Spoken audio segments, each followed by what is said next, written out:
Assalamualaikum dan salam sejahtera. Anda bersama saya Zuhairi Rosdi di dalam podcast Minda kali ini. Baik, beberapa hari sebelum tarikh mengundi pilihan raya 6 negeri, beliau menggegarkan dunia politik tanah air. Dalam tempoh berkempen, semua parti politik terlibat sibuk mencanangkan manifesto masing-masing. Ada juga melontarkan tomahan peribadi. Namun beliau memilih langkah yang berbeza.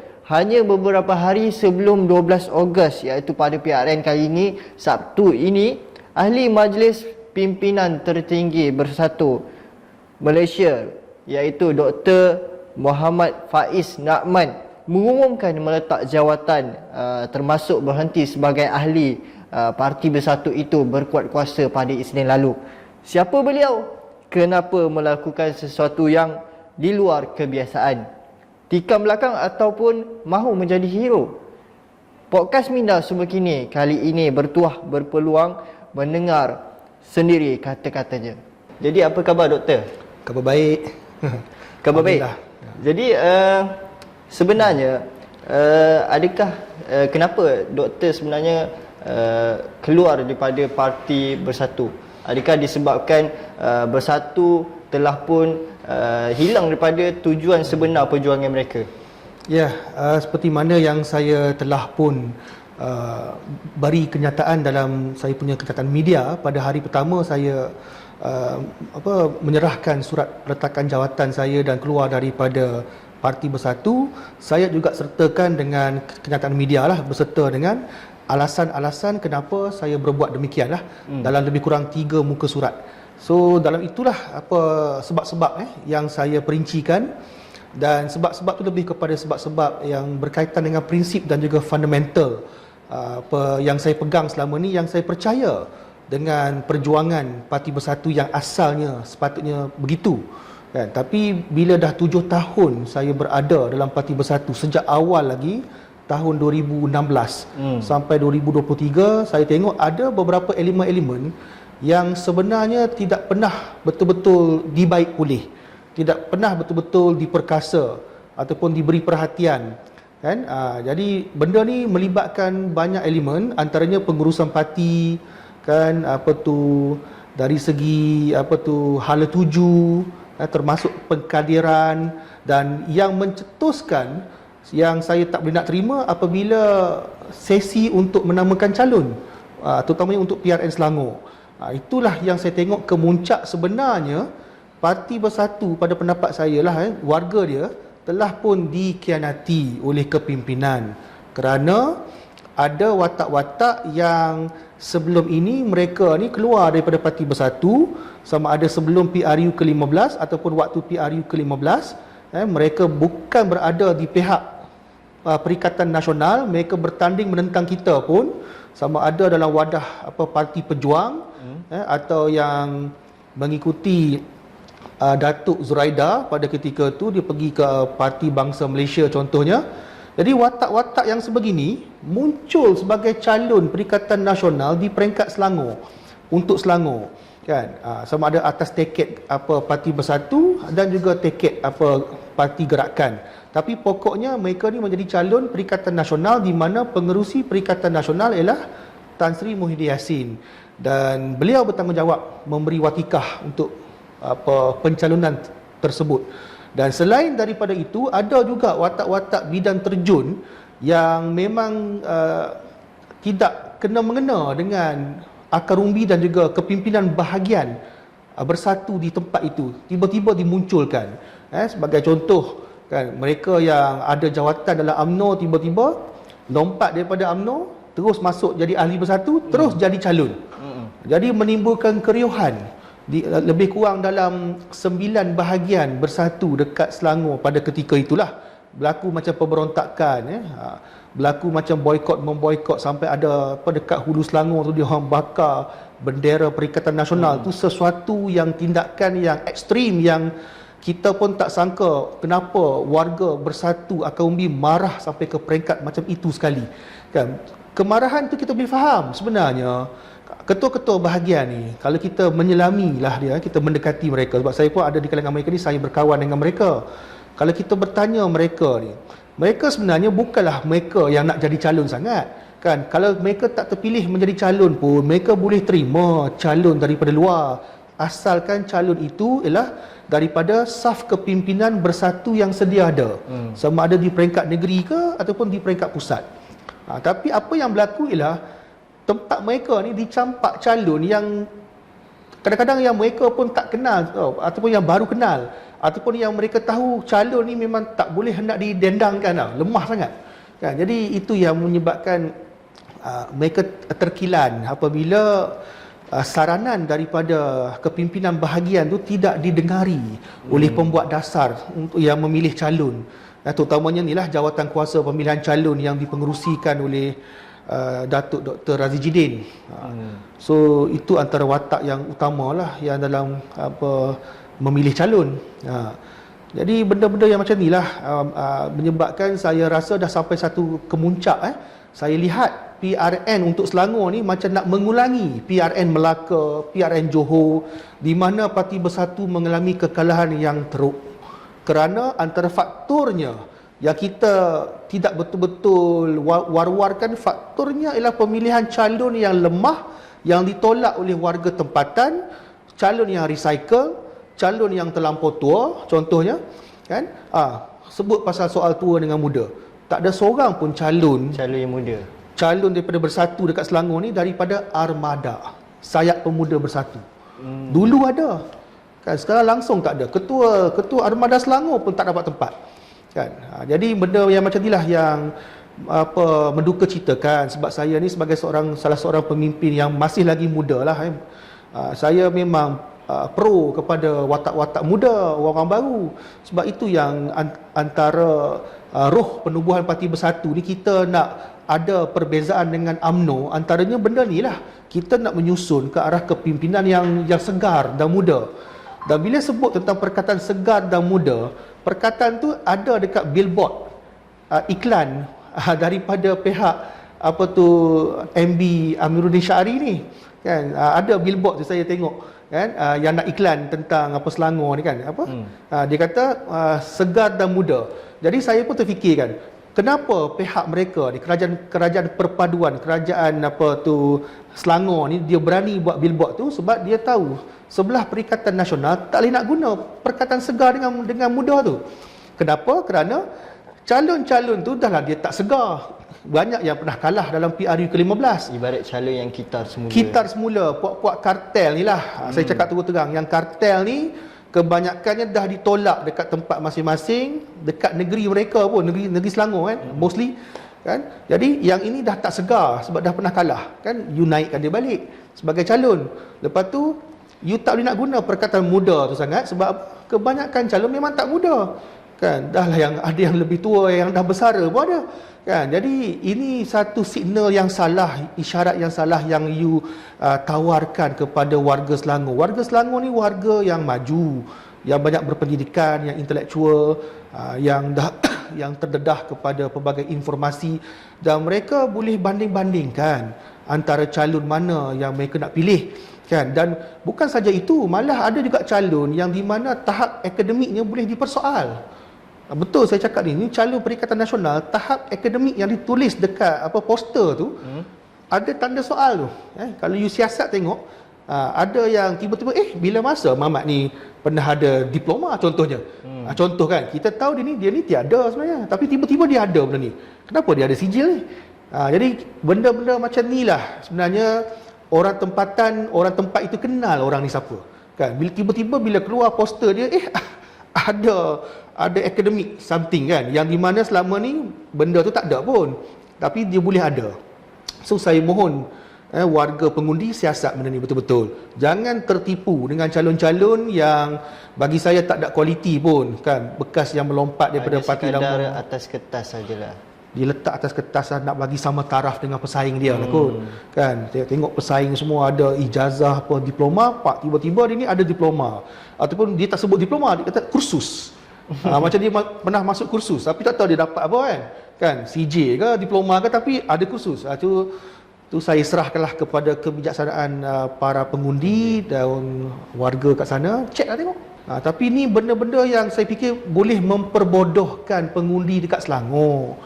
Dan bila you buat macam ni, takkan Perikatan Nasional hanya nak menunggang sentimen semata-mata kan, sentimen gelombang hijau kan, tanpa melihat kualiti calon. So tolonglah, saya fikir ini macam satu pengkhianatan bukan hanya kepada akar umbi yang asal dalam Parti Bersatu, malah kepada masyarakat dekat Selangor macam you menawarkan sesuatu yang bukan on par pun dengan pesaing. Not even on par pun mereka ni. Jadi seperti mana yang kita tahulah, Abang Besar Bersatu contohnya Datuk Seri Azmin Ali, dia letakkan sebagai calon pada PRN kali ini. Jadi adakah ianya sebenarnya memberi titik kekuatan ataupun titik kelemahan pada Perikatan Nasional itu sendiri? Saya tak tahulah macam mana Perikatan Nasional melihat reputasi Datuk Seri Azmin ni kan. Tapi saya fikir reputasi dia macam mana sekalipun dia tetap kontroversi, sebab pernah berlaku kontroversi sebelum ni yang berkaitan dengan image dia, dengan video yang tertentu. Saya tak rasa orang pun lupa lagi. Itu dah satu hal. Dan ada sedikit sebanyak kekalahan dia dekat Parlimen Gombak hari itu pun mencorakkan karier politik dia kan, yang sesuatu yang dia nak kena tebus dalam PRN kali ini. Itu dah satu hal. Dan saya fikir takkan warga Selangor nak kembali memilih seorang bakal menteri besar yang lebih senior, lebih tua daripada yang sedia ada. Jadi saya nak tanyalah doktor, sepanjang doktor berada dalam Bersatu tu, adakah Bersatu ni sebenarnya memperjuangkan hak Melayu dan Islam ataupun hanya sekadar retorik semata-mata? Pada awal penubuhan Bersatu ni lah, saya pun bukan asalnya orang politik, bukan daripada UMNO pun saya ni, tapi saya ni boleh katakan saya ni aktivis daripada satu NGO yang agak famous juga pada satu ketika dahulu. Dan saya lihat pada awalnya kononnya penubuhan Bersatu ni macam begitu telus dalam memperjuangkan, dia lebih kepada memperjuangkan melawan kleptokrat sebenarnya. Dia lebih kepada tu, bukan lebih kepada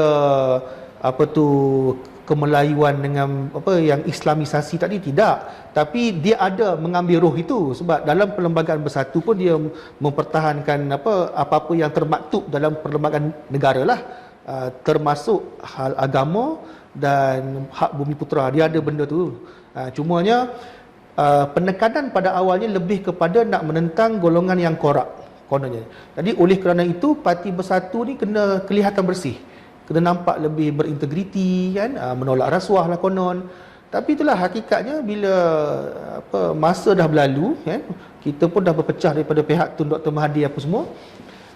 Sedikit sebanyak budaya-budaya lama mungkin daripada parti lama kan, yang mencemari mentaliti dan semangat dan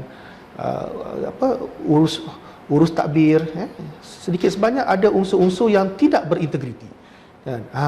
Kadang-kadang saya pun tak faham, benda ni kepimpinan tahu, contohnya kan, benda ni pincang kan, benda ni loose kan, boleh dieksploitasi, contohnya kan, macam perihal keahlian kan. Benda ni bukan lagi rahsia, di mana keahlian Bersatu ni orang boleh masuk kan, dia backdated. Backdated why? Kadang-kadang nak backdated tu kerana supaya orang ni boleh bertanding, boleh cukup masa untuk nak bertanding. Dia pun backdated ke orang ni, padahal orang ni baru je masuk. Kalau ikut perlembagaan parti, dia ada tempoh dia. Nampak tak? Jadi benda ni bukan lagi rahsia, dia memang berlaku. Dia pernah berlaku, menyebabkan banyaklah krisis dan konflik di peringkat bahagian, bergaduh dengan orang tu, bergaduh dengan orang ni, tiba-tiba muncul orang ni kan. Manipulasi tu berlaku sehingga waktu pemilihan parti sebelum ni pun ada berlaku kan, sampai ada yang buat report bagi kepada pihak lembaga disiplin. Kami wujudkan jawatan kuasa untuk mereka-mereka yang buat salah laku pada waktu pemilihan ke, pada waktu pilihan raya ke kan. Tapi itulah, disebabkan Bersatu ni sistem check and balance dia memang dah rapuh dan tidak cekap, tidak adil kan. Jadi banyaklah pihak-pihak yang masih bermasalah tu masih berada dalam Parti Bersatu. Saya bagi contoh. ada seorang yang berjawatan timbalan ketua bahagian dekat bahagian yang tertentu dekat Johor. Timbalan ketua bahagian yang tertentu dekat Johor. Dah lama dah dia ni terkenal sebagai seorang scammer. Dia ada nama dekat PPIM. Dia ada nama dekat PDRM. Dia pernah kena tangkap dekat KLIA pun. Dia pernah diarahkan oleh mahkamah supaya bayar 500,000 kepada, you boleh check sendirilah kan, dan dia ni pun bekas tunang artis tertentu. Bekas tunang kepada artis wanita yang terkenal daripada Johor juga kan. So saya dapat aduan daripada lebih kurang 20 orang Melayu yang ditipu oleh dia dalam satu skim yang melibatkan penipuan dengan jumlah time tu hampir 2 juta, sekitar 2 juta ringgit. 20 orang lelaki perempuan datang jumpa saya dekat Putrajaya. Dia nak minta saya selesaikan kes mereka. Dan dia datang tu dengan wakil PPIM, dengan wakil penyiasat PPIM. Saya dah lupa dah nama dia siapa kan. Jadi saya kata apa yang saya boleh buat, saya boleh adukan benda ni kepada lembaga disiplin kan. Tapi tindakan yang seterusnya mereka kena buatlah, lapor polis ke apa. Jadi saya pun melaporkan benda ni kepada dua pihak. Satu, majlis pimpinan tertinggi dalam meeting, saya sebut tentang nama dia apa semua kan. Lepas tu tak ada tindakan. 2 kali saya cuba bawa nama dia ni kan, sebab dia ni dah jadi satu isu sampai ke peringkat lah polis, PPIM kan. You dah tipu pula orang bangsa sendiri kan. Lepas tu saya bawa benda ni kepada lembaga disiplin. Sama juga lembaga disiplin, bila kita bagi banyak laporan daripada 20 orang tadi kan, dia pun tak entertain. Dia kata dia tak boleh nak ambil tindakan disiplin kepada watak itu sehinggalah mahkamah yang memutuskan dia bersalah. Okey, saya kata tidak digantung apa-apa ahli. Tak ada digantung ke ataupun dibekukan ke apa, tak ada. Walaupun aduan datang daripada 20 orang yang kena scam tadi dan di backup pula oleh PPIM, saya tengok lembaga disiplin parti pada ketika tu tak buat apa-apa tindakan kepada dia kerana dia dianggap tidak bersalah sehinggalah mahkamah memutuskan dia bersalah. So oleh kerana itu maka dia bebas boleh bertanding lagi, dapat jawatan tu apa semua kan, makin kebal kan. Saya pun heran kenapa dia ni kebal. Mula saya cuba menyiasat, saya pun dapat info-info daripada wartawan yang tertentu. Oh, dia ni ada mengena dengan kepimpinan Parti Bersatu yang tertentu. Dia ada berkaitan dengan funding lah, dengan dana. So kalau dah macam tu keadaan sistem keadilan dalam Parti Bersatu, you scammer pun you tak boleh nak singkirkan, tak boleh nak bekukan walaupun dah obviously dah ada kes. Sehingga the latest one keluar arahan mahkamah minta dia bayar 500,000 kepada some person ke whatsoever kan. Dah ada tindakan mahkamah pun watak ini masih berjawatan dalam Parti Bersatu. Masih ke hulu ke hilir dengan orang besar-besar dalam Parti Bersatu. Orang besar-besar yang ada juga yang dah terlibat dengan SPRM tu. Saya pun tak mahu nak sebut nama lah. Tapi benda macam tu yang merasakan lah, aku seorang ke yang memperjuangkan integriti supaya ahli-ahli kita yang berjawatan ni bersih. Kan saya dapat aduan. Ketika saya dapat aduan tu, saya bersama kawan saya, salah seorang ahli lembaga disiplin. Dia bukan pengerusi, dia ahli lembaga disiplin pada ketika itu.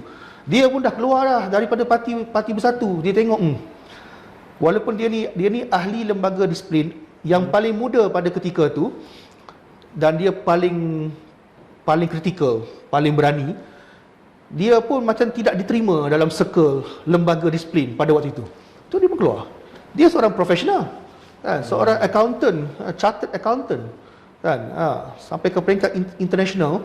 Tapi disebabkan lembaga disiplin itu begitu lemah dan banyak orang kata macam muslihat, macam ada nak mempertahankan watak yang tertentu. So lah kali dia pun fed up. Dia tu dipilih oleh arwah Sanusi Junid. Arwah Sanusi Junid ialah pengerusi lembaga disiplin Parti Bersatu yang pertama. Bila dia meninggal, dia digantikan dengan yang sekarang ni, yang lembab ni. Saya cakap terus terang lah, memang lembab lah kot. It is well known. Dalam mesyuarat MPT berkali-kali kita membincangkan masalah kelembapan tindakan lembaga disiplin yang seolah-olah macam tak tak mahu dan takut membuat tindakan. Kita bagi kes dekat lembaga disiplin, dia reject balik. Dia bagi kepada MPT. Dia bagi kepada majlis pimpinan tertinggi.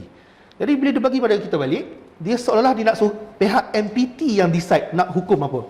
Lah kalau macam tu baik jangan ada lembaga disiplin kan. Dia macam takut takut ke malas ke apa. Nak boleh buat keputusan pula, ya Allah, satu kes kadang-kadang makan masa 6 bulan. You tengok UMNO ni usik je presiden dia, macam KJ tu kena. Kan tahap macam KJ tu menteri pun kena. Kan usik presiden dapat kena. Ini dah sampai macam-macam benda, apa kes pun dah ada bukti 6 bulan nak boleh. Itu pun belum tentu selesai. So saya tak faham kenapa pengerusi lembaga disiplin Parti Bersatu ni tidak mahu ditukar. Adakah dia ni berkepentingan tertentu terhadap Parti Bersatu ataupun pemimpin tertentu dalam Parti Bersatu? Saya tak tahulah, itu you kena siasat lah kan.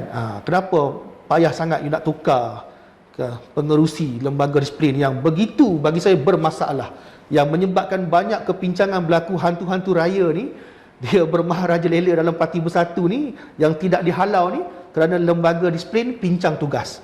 Dan puak-puak yang corrupted, puak-puak yang khianat, puak-puak yang lalang kejap keluar masuk berada dalam Parti Bersatu. Baiklah, you keluar Parti Bersatu tapi nama you tu ada dalam sistem. Nama you sebagai ahli ni ada dalam database lagi. Tidak dibuang lagi. Jadi orang yang dah keluar tu dia merayau ke mana dah. Bila dia tak dapat nak cari tempat, dia kembali balik. Dia kata, saya masih ahli Bersatu, nama mesti ada. Tak ke kita sakit hati? Orang di peringkat bahagian sakit hati. Kita dah hantar nama you supaya kena buang gitu. Tapi kenapa nama you mesti ada dalam sistem? Dan antara kemuncak lah sebelum saya nak buat tindakan keluar daripada parti ni ialah saya terlihat gambar Datuk Zuraida. Ini pun tahu kan, Zuraida ni dia belum ada parti tau. Dia duduk floating dengan Muafakat Nasional itu. Saya tengok gambar, dia muncul dekat mesyuarat PN Ampang. Kan ada tulis besar dekat dinding PN Ampang. Lepas tu ada meja meeting. Dia macam chair the meeting. Saya tahu lah dia ni chair meeting ke ataupun duduk tepi ke, tapi macam duduk tengah-tengah. Kenapa dia ni keluar daripada Parti Bersatu? Keluar daripada Parti Bersatu pada waktu dia pegang jawatan menteri. Dia jadi menteri itu atas kapasiti dia bersatu. Bila dia keluar daripada Bersatu, dia tak mau lepas jawatan menteri. Dia ingat tak? Betapa samsingnya dia. Dia tak mau lepas. Kan dia duduk itu. Kan dah duduk situ, dia lantik pula apa nama budak tu, Hizwan. Budak dia lantik pula kan. Nampak tak, dia nak mencabar kita. Dia buat apa pelantikan-pelantikan yang tak mendapat restu daripada parti. Kan padahal dia duduk sebagai menteri dalam kabinet Ismail Sabri tu pada waktu itu atas kapasiti dia ni bersatu. Nampak tak dia punya perangai. Jadi saya ni antara pemimpin bersatu pada ketika tu yang lantang menegur dia. Bila ada wartawan tanya, memang saya sound dia direct. Kan ini tak berdisiplin. Dia tak datang mesyuarat MPT berkali-kali. 5 ke 6 kali tanpa sebab. Straight dia tak datang. Lepas tu dia datang, dia tak bantu pula kami berkempen dekat PRN Johor ke apa, dia tak bantu. Walaupun ketika tu dia menteri. Lepas dia dah keluar daripada Bersatu tu, dia tak kosongkan kerusi menteri dia. Now bila dia dah keluar daripada Bersatu, dia cuba nak tunggang Parti Bangsa Malaysia, lepas tu ada kena tindakan mahkamah apa benda pula kan. Dia pun floating masuk NGO Muafakat Nasional, tiba-tiba nak masuk balik dalam Perikatan Nasional, nak ada tempat balik. So dia pun muncul dalam meeting tu. Saya kata, macam mana kau boleh benarkan orang yang pernah khianat Parti Bersatu, yang tak declare pun nak masuk mana-mana parti dalam Perikatan Nasional, boleh muncul dalam mesyuarat PN Ampang. Sebab tu bahagian Ampang bengang, ketua bahagian dia bengang, ketua armada dia bengang. Kan you kena faham kenapa dia orang bengang, sebab bahagian tidak dihormati, ketua bahagian tidak dihormati. Kan orang yang pernah khianat parti boleh muncul, boleh susun pula calon dia untuk naik bertanding dekat kawasan Ampang ke apa benda. Apa tak? Pilih parti apa macam ni? Yelah, saya tahu Parti Amanah pun muda jugalah, dia tua sikit daripada Bersatu, tapi jauh lebih berintegriti, lebih tersusun, lebih sensitif dengan ahli. Ni langsung tak sensitif. Kan orang nak keluar masuk bodoh je kan. Nampaknya saya terpaksa akui Tan Sri Muhyiddin Yassin seorang pemimpin yang lemah. Dia berjasa dengan saya. Dia ada kebaikan dia. Dia ada manusia kan, ada pro and con dia. Tapi dalam bab pengaruh dalam bab ketegasan ini, saya nampak dekat situ kelemahan dia. Dia tak boleh nak betul-betul memberi arahan yang tegas berkenaan dengan benda ni. Seolah-olah macam dia bergantung juga dengan sokongan puak-puak ni. Dan puak-puak ni asalnya kartel. Puak-puak ni orang-orang kartel. Dan orang-orang yang pernah mengikuti Datuk Zuraida ni pergi ke Muafakat Nasional, ada yang muncul dalam parti gerakan jadi calon Perikatan Nasional, lebih kurang 3 orang yang bukan Islam untuk Selangor. Nampak tak? Jadi itulah tu yang saya cakap kan, macam very loose kan cara pemilihan calon. Orang yang pernah masuk Pejuang kan tiba-tiba muncul balik kata saya ahli bersatu. Waktu PRU ke-15 kau ni Pejuang, kau berkempen against us, melawan kami dan kalah teruk. Tiba-tiba boleh pula jadi calon untuk contohnya somewhere dekat Hulu Langat lah. Dun mana nanti you kaji sendirilah. Waktu kontroversi pun saya fikir lebih kontroversi watak Datuk Seri Azmin kot kan. Dengan label kartelnya, lepas tu ada lagi label yang tak sedap kita dengar bermula pada S akibat video tu. Itulah benda-benda tu saya tak rasa orang akan lupa kan, walaupun benda tu telah pun dinafikan oleh ketua polis pada ketika itu kan. Still lagi orang kata benda ni boleh menjadi mainan lah kan, kontroversi itu kan. Dan kekalahan dia dekat Gombak dalam PRU ke-15 itu pun dah menunjukkan yang dia dah ada titik kelemahan dia dekat situ. Kalah pula oleh MP Selangor pada ketika tu, nampak tak, oleh junior dia sendiri kan. So itu pun tu yang saya pun cakap, macam mana kita nak mendendangkan dia for our next menteri besar kan, sebab dia pun dah macam tu kan, dia punya rekod dia dah macam tu kan. Dan dia punya tim dia pun Dr. Afif pun dah kalah, Syasha pun orang dia juga kalah. Siapa lagi kalah? Syasha kalah. Geng-geng dia hampir semua kalah kot kan. Haris Idham dekat Penang pun kalah. Tu puak-puak dia lah tu. So tu yang saya kata, kartel ni orang dah reject. Antaranya orang masyarakat biasa terutamanya dekat Selangor tidak meredoi sangat langkah Sheraton yang pernah dia libat. Ya, betul. Baik Doktor. Jadi adakah dengan sumbangan undi dari ahli UMNO yang dikatakan banyak keluar parti kerana kecewa dengan pimpinan mereka, undi protes ya, pimpinan mereka antara signal kemenangan Perikatan Nasional pada PRN kali ini? Kalau Perikatan Nasional dia nak bergantung semata-mata kepada undi protes warga UMNO, itu satu jangkaan yang bagi saya bahaya tau. Sebenarnya bila seseorang tu dia protes ke pimpinan parti dia ada banyak choice. Dia tak semestinya mengundi Perikatan Nasional. Dia boleh saja dia tak pergi mengundi pun. Itu pun salah satu cara dia nak protes. Dan jangan fikir yang warga UMNO walaupun dia tak suka mungkin kepimpinan parti dia sekarang ni, dia lebih suka sebelah kita pula. Jangan fikir begitu, sebab dia akan tengok pula calon. Kena pula kalau Selangor lah, saya lebih fokus pada Selangor lah. Kalau Selangor ni biasanya orang dia akan tengok kepada calon. Kenapa selama ni PKR boleh pegang lama jugalah sejak zaman Kir Toyo jatuh, antaranya kerana PKR PH dia punya bijak dia sebelum ni, dia mengatur calon-calon yang memang segar tau, memang dia fresh, sebab tu orang akan sokong kan. Jadi faktor calon tu juga akan dilihat oleh warga UMNO yang protes tadi. So saya fikir Perikatan Nasional tidak sewajarnya bergantung harap kepada protes ahli-ahli UMNO ni kan. Lagipun kalau kita tengok pengaruh Datuk Seri Noh Omar sebelum ni dekat di kalangan UMNO dekat Selangor pun dah banyak dipertikaikan. Banyak pihak dalam warga UMNO sendiri, kita pun dengar benda ni, desas-desus kan, seolah-olah pada ketika tu kepimpinan UMNO Selangor patut dah tukar dah pun, bukan lagi diterajui oleh Datuk Seri Noh Omar. So kalau untuk Selangor ni, kalau nak kata pengaruh Datuk Seri Noh Omar untuk nak tarik warga UMNO buat boikot ni, saya rasa taklah kuat sangat kan. Mungkin dekat tempat dia lah kot, Tanjung Karang, anak dia pun bertanding kan, bawah teket bersatu yang Serikandi Muda tu kan. Selebihnya tak adalah kan, sebab memang dalam UMNO sendiri pun ada watak-watak lain, wallet-wallet juga yang juga merupakan wallet kan, yang boleh mempengaruhi kan. So faktornya banyak. Okey, baik. Jadi dengan jawapan daripada doktor sebentar tadi, maka berakhirlah kita punya podcast Minda pada kali ini. Jadi saya nak ucapkan terima kasih banyak-banyak kepada doktor kerana sudi hadir bersama kami di dalam segmen kali ini. Jadi insyaAllah kita berjumpa lagi pada masa akan datang. Saya Zuhairi Rosdi. Assalamualaikum. Assalamualaikum.